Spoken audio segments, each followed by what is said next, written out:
Ich beweise dir in diesem Video, dass es einen Faktor gibt, der die Standzeit deiner Versiegelung verdoppelt. Standzeit und Performance sind so die wichtigsten Faktoren bei einer Lackversiegelung, sei es eine Keramik, ein Wachs, Sprühversiegelung, Polymerversiegelung oder was auch immer. Was ist aber, wenn ich dir jetzt sage, dass du am Ende mit einem Faktor darüber entscheidest, ob eine gute Standzeit und ob eine gute Performance herauskommt? Bei diesem Fahrzeug hinter mir haben wir vor 1.500 Kilometern Stadt- und Autobahnverkehr im Winter eine Keramikversiegelung aufgetragen. Dazu haben wir übrigens schon mal ein Video gemacht, verlinken wir dir gerne. Und jetzt will ich dir beweisen, dass es einen entscheidenden Faktor gibt, der wirklich über die Performance und Standzeit deiner Versiegelung entscheidet. Ich würde sagen, wir gehen mal an die Fahrzeugwäsche. Einen ersten Schritt werden wir jetzt vornehmen, den wir normalerweise bei der Wäsche eher nicht machen. Wir werden jetzt das dreckige Auto ohne jeglichen Reiniger einmal mit dem Hochdruckreiniger abspülen und mal schauen, ob jetzt schon Unterschied erkennbar ist, ob überhaupt ein Beading, Sheeting, Wasserablauf oder Wasserabperlverhalten vorhanden ist. Und dann schauen wir, wie sich das verhält. Dann kommt die eigentliche Wäsche und dann bin ich saugespannt, wie es dann jetzt um die Keramik steht.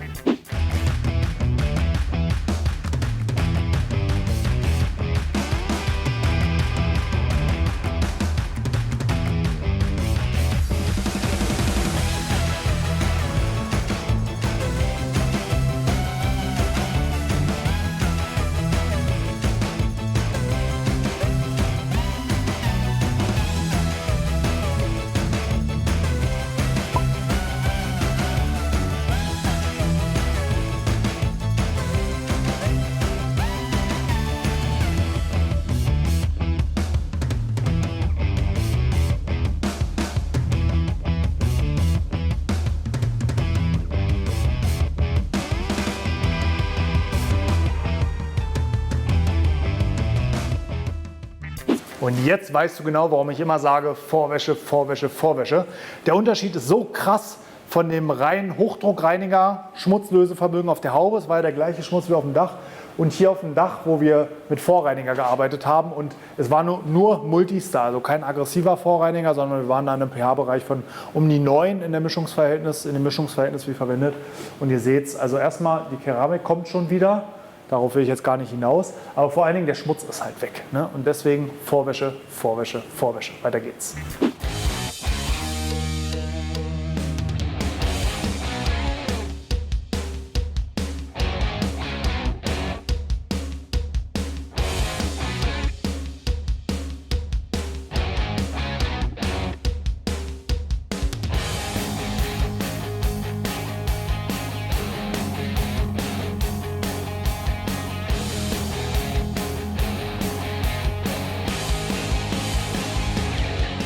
Und wenn du das mal selbst ausprobieren willst, die beste Gelegenheit ist bei der DICON 2022 in Einbeck. Sicher dir jetzt dein Ticket, sei dabei und leg selbst Hand an, probier Produkte aus, sei dabei für Fachgespräche. Wir freuen uns auf dich.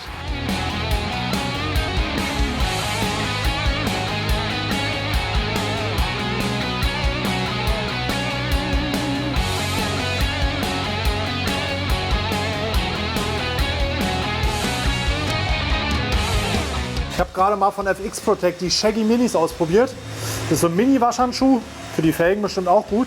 Aber ich mag es ja nicht, Waschhandschuhe komplett anzuziehen und Waschpads lasse ich immer fallen. Ich bin da so ein kleiner Trottel. Und hier habt ihr eine Schlaufe, könnt ihr über den Daumen ziehen und der ist wirklich schön handlich, klein. Man kommt hier auch so in die Kanten. Also gerade in den Bereichen, wo man an schmaleren Flächen wie hier arbeitet, finde ich gut. Einziger Nachteil, der mir jetzt auffällt, 2 Schlaufen wären cool, weil wenn ich es auf die andere Seite drehe, müsste ich meinen Daumen abschrauben. Kann ich jetzt noch nicht. Aber es fällt auch so nicht aus der Hand. Selbst wenn ich es jetzt hier mal so schüttel, geht auch so, aber da wäre vielleicht ein kleines Upgrade ganz angebracht.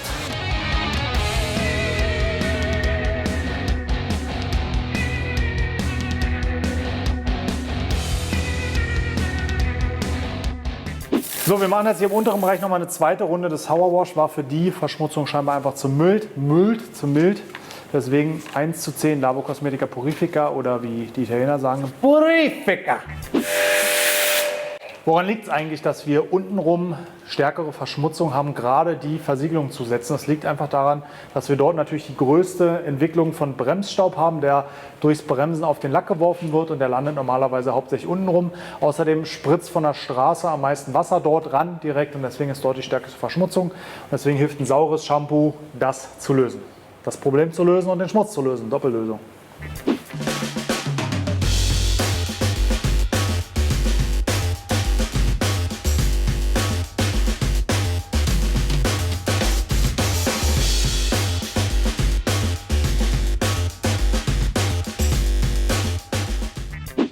In der Vorbereitung zur Keramikversiegelung bei diesem Fahrzeug gab es einen einzigen Unterschied, der top von Flop unterschieden hat.